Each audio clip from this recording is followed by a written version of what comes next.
Thursday Night Tailgate, where the spotlight is always on the positive. Tune in Thursday night from 8 to 10 p.m. Eastern Time to hear your favorite NFL legends, players, and coaches sharing their stories.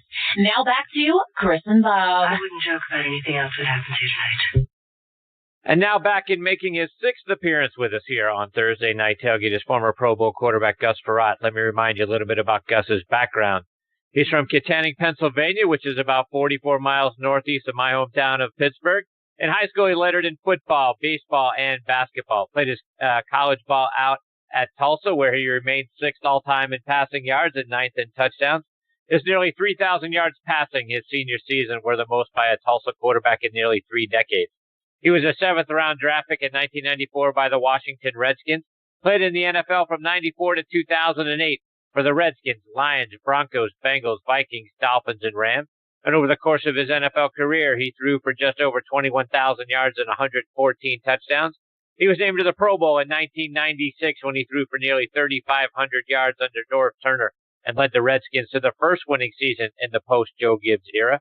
Earlier this year, he was inducted into the Allegheny-Kiski Valley Sports Hall of Fame, and we are honored he is back with us again tonight here on Thursday Night Tailgate. Good evening, Gus. Chris and Bob, thanks for coming back on the show. Hi, Gus. Hi, guys. How are you doing tonight? I can't believe it's been 6 times. I know. It's fantastic. So, Gus, I want to start our time with you tonight by getting your thoughts on what's going on there with the Redskins. You know, quarterback situation seems to be the focus right now. Obviously, you know, the terrible injury that Alex Smith had, it looks like he's probably not going to make it back this next season. Colt McCoy probably doesn't look like he's a long-term starter. We're hearing rumors now that it looks like Case Keenum is going to come over from Denver, but he's got to be just sort of a stopgap sort of guy. Your thoughts on what's going on in the quarterback situation, and does that need to be where they go in the first round? I don't know, but it's absolutely insane. I just had a friend text me tonight. He said Redskins trading for Case Keenum, so they just traded for the guy who got replaced in Minnesota by a talented QB they didn't want to pay in the first place. So it's a carousel. How do you understand it? I don't know. I don't know what the Redskins are going to do. I don't think anybody understands what they're going to do. Throw Antonio Brown in the mix. You know, I just hope they settle down, because the way I see it, and from former players that I've talked to, they're losing fans. And it's just such a storied franchise that they shouldn't ever not fill the stadium. But that's what's been happening the last few years, and people and fans are really disappointed. You know, that's a place where you do the things the right way, and you bring the people back in. It can be a great place to live and play, but right now it's not. So I hope they do the right thing, and if they do go get a quarterback in the first round, you know, it's got to be a guy that they know that can play there for 10 years and be the stalwart that they need. And Gus, you mentioned Antonio Brown, and you know, you being up in that area, and I'm from Pittsburgh, obviously, and a huge Steelers fan. To me, at this point, they can't get rid of the guy fast enough. What are your thoughts on what you're seeing from the Antonio Brown situation? Well, I think you're right. I think with, you know, they made the choice not to do anything with Le'Veon, let him go. You know, if somebody who doesn't want to be on your team, then don't let him be on your team. Like, give him, hey, go ahead, go play somewhere else. We don't need a distraction. The Steelers are right there every year trying to make the playoffs. And, you know, hey, we'll go in another direction. But that's the way it is, you know, and you got players with great talent. They don't want to fit into the mold. You can't force them. You can't force a square peg into a round hole. And you know, that's kind of how it's going right now. So cut your losses, move on, and hopefully you can get a lot for them. But we'll see what happens. And, you know, the Steelers are, last few years, they've been going through some transitions where, you know, they're always one of the top teams. They do the things right, but in the last few years, it hasn't happened that way. And Gus, did you ever have a situation, I'm not asking you to name names, but have you ever been in a situation where you had a diva wide receiver who was, you know, dissatisfied, I'm not getting the ball enough, and causing a distraction? And if so, how did you deal with that? Oh, yeah. I think every receiver has that mentality, but that's what makes them great. You know, we all want to compete and get the ball every time. And I think a lot of those kind of situations are handled in the locker room, handled between the veterans and it stays in the locker room and having those talks. And, And, I think we went through a little bit of that in Minnesota when I was up there in 03-04. I mean, we had a receiver, Randy Moss, who was greatest of all time.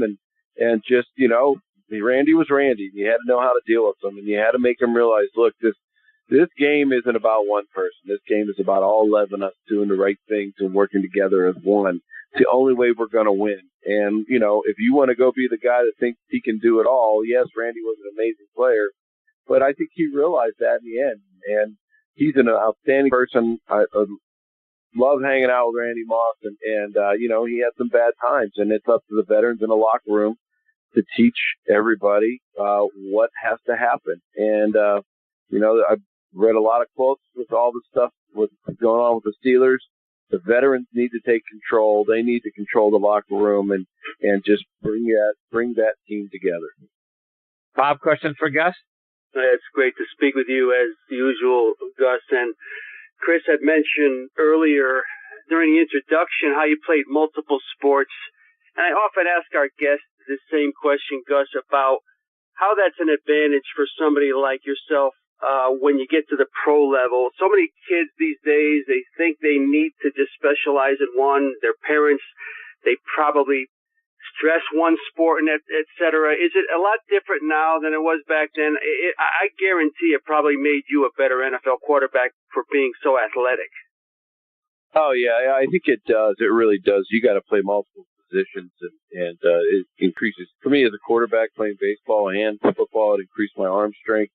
But I'll give you my example I like to use is there's a track guy they get to play receiver, right? He's a straight line track guy fast, right? And that's all he's ever done is run track and straight line, and that's it, right? But that's not the game of football. And you see those guys, yeah, they may have success 1 out of 10 times and catch a long pass and be super fast, but they can't make a move once they catch the ball. They don't understand the game the same way. There's just something about playing other sports that it gives you a sense of athleticism, about the surroundings you're in. When you play basketball, you have to, I look at what Magic Johnson, how he used to pass the ball.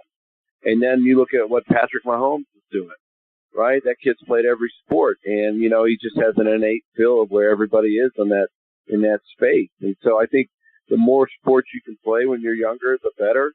And then as you get older, you start weaning off some of those. And then I even think as you're a senior in high school, you could still play 3 sports, but sometimes people just play 2 because it's just a lot of work.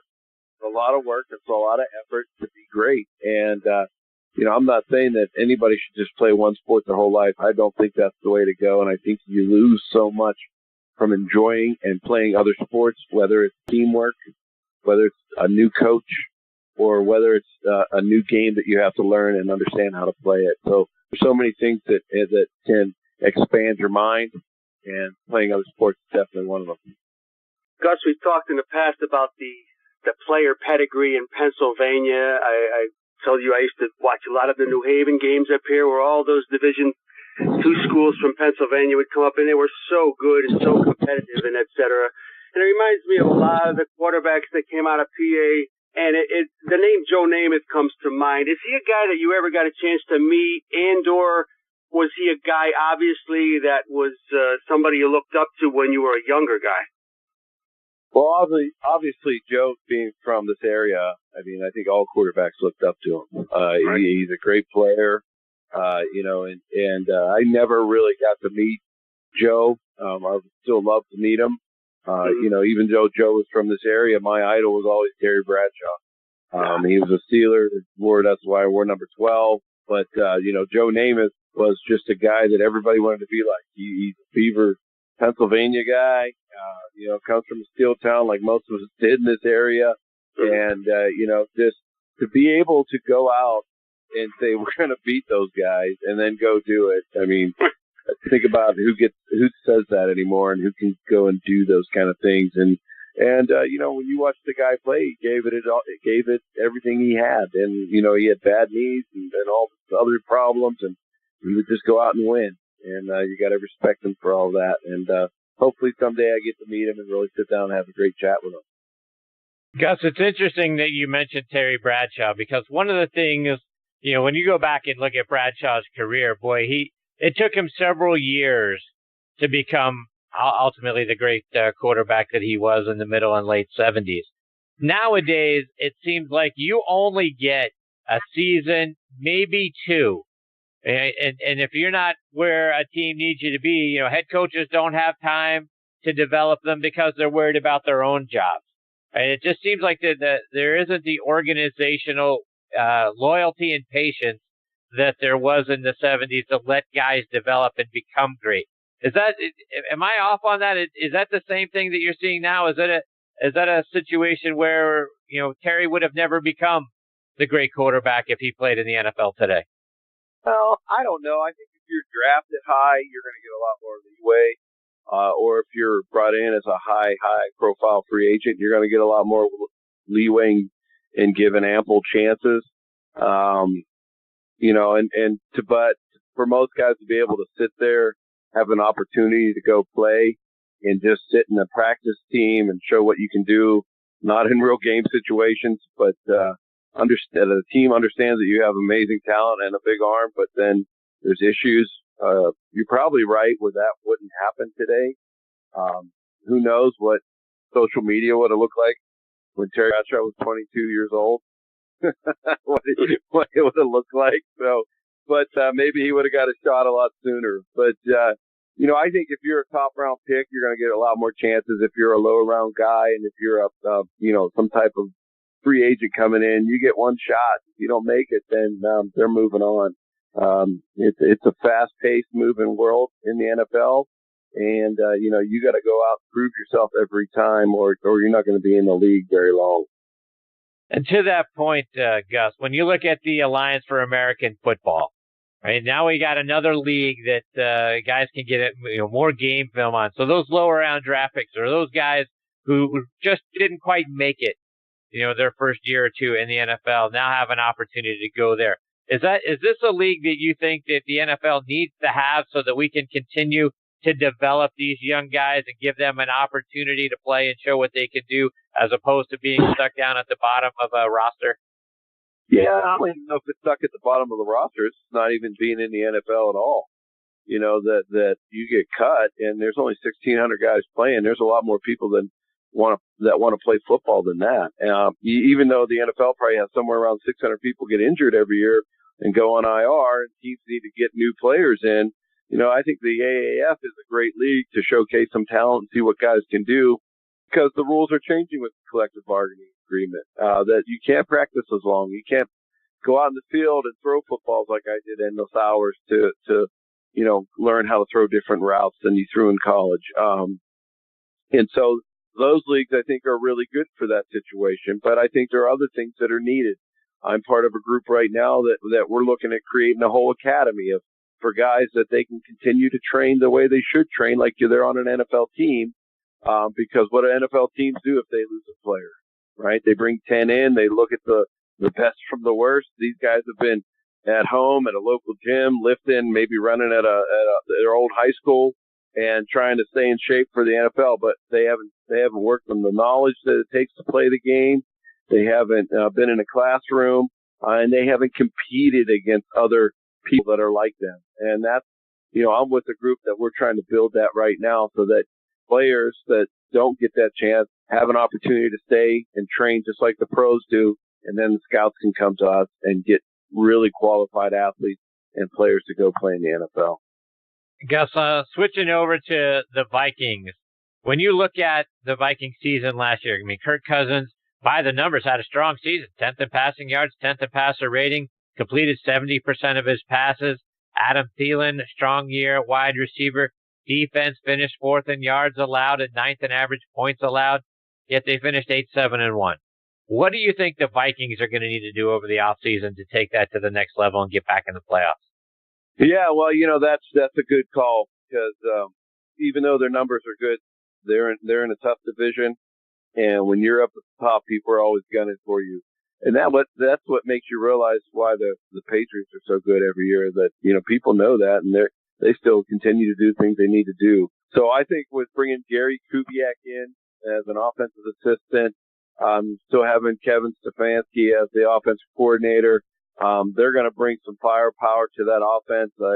Coobs is a great guy. He was my quarterback coach with the Broncos when I was there. Understands that West Coast system better than anybody. Has won multiple Super Bowls, and I think he's going to bring some of the firepower and help. What's the head coach's name? Help him, develop this talent and all those skill sets they have up there into a real winner. Those fans in Minnesota deserve it. They're incredible people, and I hope they get all that they deserve up there in Minnesota. Besides about 20 feet of snow every year. All right. Bob, one more for Gus before we let him go? Yeah, Gus, Chris had mentioned your success under Norv Turner in Washington, and I think Turner will go down in history, Gus, as a better coordinator than a head coach. The guy, amazingly, is still going. He coached last year on the offensive side in Carolina, going on almost 30 years, but looking back with your time, your relationship with him, would you consider him an offensive genius? And what kind of offense did he really run? Well, we were in the digit system. North's offense was good. That's what I grew up in. I think he was a very good play caller. I think you're right that maybe the head coach isn't for everybody. I've seen him come and go and say what you want, but I think as far as this goes, his play calling ability, understanding what a defense is going to give you, and he had such a good knack of calling the right play at the right moment, at the right time. He's very good at it. And, he kind of runs an old school system where you're going to have a fullback in the game and tight end. And I'm sure that he's had to curtail a little bit of that. I mean, when I was at the Redskins with him, there was a lot of two tight ends, a fullback, running power game and big play action throws. And I think he still likes that. And, I think if Cam Newton's healthy, you'll see a lot of that next year. Plus with their great running back, Christian McCaffrey, they're going to do some really good things down there. But Norv understands his talent. He understands his offense and what he likes to call. And, I saw him change up a little bit last year, but, he's a digit system guy. Not a lot of checks at the line of scrimmage, but just, hey, let's call it, run it. We got to be the best out there to make this go. And he's usually pretty good every year. Gus, before we let you go, remind our listeners about the great things you're doing now. I don't know if we have enough time, but, they can go to Roberto app. We designed and created an app that you can measure and monitor your brain performance because everybody needs to know how their brains are doing. You don't go to your doctor and he asks you how your brain is today. And if he did say that, what would you tell him? I don't know. If he said, what is it, 1 to 10, what does that mean? So we give you a tool that you can put right on your phone and really start measuring your brain performance, get a number, know where you are, and then you can check yourself all the time to make sure you're staying within that normal range for yourself. And so go to robertoapp.com and you can download the app today. The other thing is I'm like you guys now. I'm going to start my own show called Huddle Up with Gus Frerotte. I'm going to be doing it. Nice. I'm going to be doing it once a week starting April 1st. It's going to be produced by the Tribune Review and produced and edited also by Robert Morris University. So I'm really excited to start that. And my goal in all this is to bring people in and share their stories about how sports shape their lives. So I'm really excited. And my first guest will be President Howard, the current president of Robert Morris University. He played football at Air Force, is on the selection committee in the NCAA. And so I'm really excited to hear his stories.